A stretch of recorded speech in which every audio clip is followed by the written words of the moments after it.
You know, I was talking to my auntie that raised me the other day, and the NFL football season has started, and my uncle, which passed away a few years ago, we would always be ready for football. And whether he was over or on the phone calling me constantly, he's sometimes getting on my nerves because I'm like, I want to watch the game. And he's, did you see that play? Or, hey, or boxing matches, I bring the pizza, you order a fight, we're going to hang out.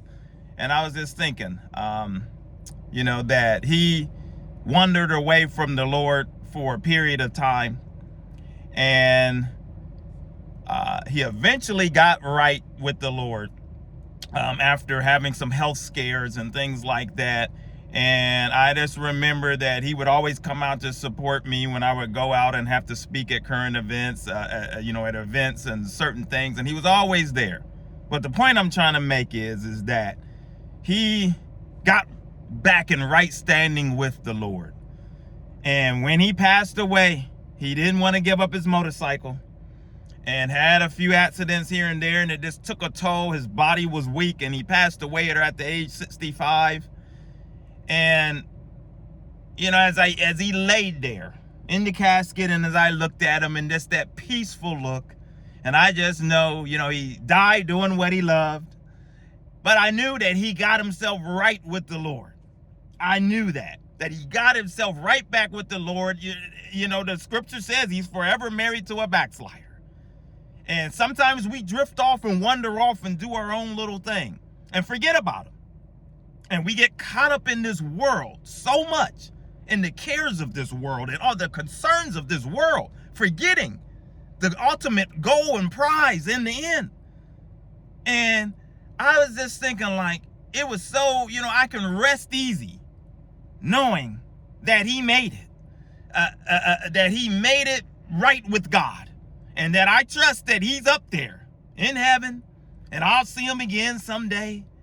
But the whole point of what I'm thinking was, I was just thinking as I was in the store today and looking at the various faces of people, wondering who may be saved, who may not be saved, who has wandered away from the Lord, who wherever they are in their spiritual journey, or if they even have one, these people.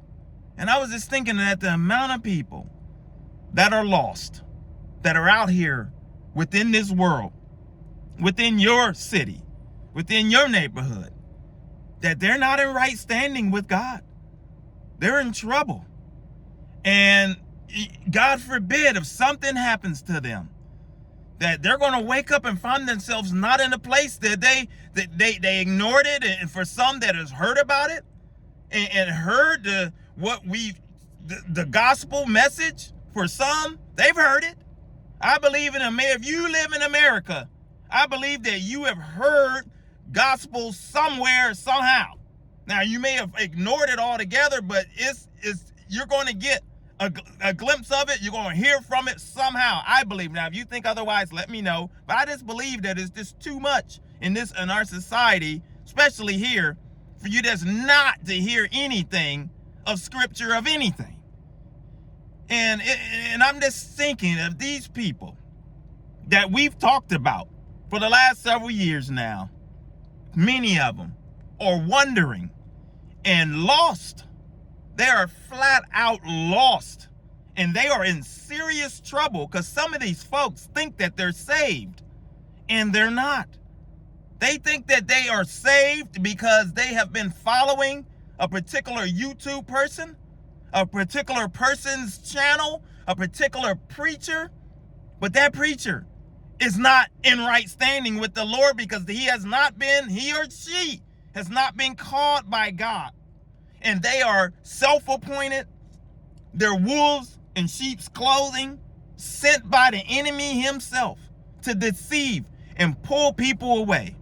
I was scrolling through my phone, and I talked about him, and we've heard of him a million times, the false pastor Jim Jones that killed hundreds of people.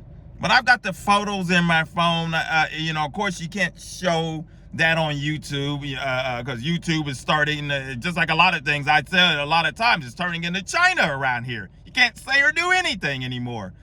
And I was just looking at the bodies of these people as they lay their arms around one another. They have followed a false preacher out of the country and got out there, and all hell broke loose. And I was just thinking, it just made me think that the amount of people that are lost in this world and in society, it grieves my heart greatly. It grieves my heart because, you know, I was having a talk with my son last weekend when we watching football, the start of football, because I continued on with my kids there, and we were watching football, and I was telling him, and somehow we were talking about my dad's tombstone. That's a long story. I'll share that with you later. Saw his tombstone for the first time ever, because it's based on a picture that somebody posted on ancestry.com, and he's buried right here in this city. But I've never, and there's a reason why I haven't been out there to ever go out there. But I told my son, I said, I remember where my pastor used to say, if I pass away, don't come to the grave site grieving and looking for me. That's what he used to say. And that's what I was telling my son. I said, you know, I understand it would be heartbreaking to have your grieving period and things like that. But the only thing that's going to be buried in that ground is some bones, is what I told him. That's it. I said, I'm not there. I said, if you people talk about they put their hand on the tombstones or on the ground and they said they felt something. I said, if you felt anything, it wasn't me, because I'm not there. And that's what my pastor used to say, and that goes for me as well. I told him I'm not there. I said, I plan on being up there with the Lord. That's who I plan on being with. That's who I want to be with, and I want to see you there. And that's who I want to see. I want to see all you, my subscribers there. Even though none of us, a lot of us, we haven't never met face to face. I want to see you there. I want to see all of these people that are wandered off. Some that were in right standing with the Lord. I want to see them there and gotten to where they've gotten back into right standing with God. And I want to see those that are totally lost get their lives right, commit their lives to the Lord, because I want to see you there. I don't want to see this. I'm sick of it. That what the enemy is just, you know, it's just one of them days where I just feel down, because I know that people are destined for hell, and it bothers me. That's to see that these are the soul is, I mean, there's plentiful. I mean, the harvest is plentiful. I mean, there's so many souls out there that we still need to contend to, that we still need to be a positive light and try to go out and make a difference. And then, unfortunately, we're getting drowned out for those of us because of the false teachers and messengers out there. That's why, as a believer, you've got to do everything you can do. We can't control these false messengers out here, but we can control how we walk and let our light shine and be a perfect example of what Christ told us to do. So that's all I just have. Is no clips on this video or anything. I just had to get this off my chest because I'm just down a little bit, thinking down and up. That's thinking. I was thinking of my uncle and thinking of this life in general and how we have to check up out of here sometime. At some point, we're all going to check out. We're going to check out. We're going to leave this place and stuff. And so many people are so worried about this place and the things of this place.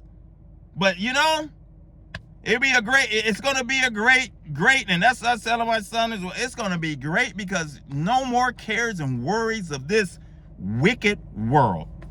My aunt said as well, as I close, she was talking about raising children in this world right now. Thank God that she would be a nervous wreck having to try to raise a child in this world right now. I said the same thing, bringing a child into the world. Children are a blessing of the Lord, but it's totally different now, trying to raise a kid in this environment of society anymore. And it's just, oh man, it's rough. But we continue to hold on to his hand. We continue to trust him. We continue to give him glory. We continue to talk about issues the church run away from. And we continue to do what?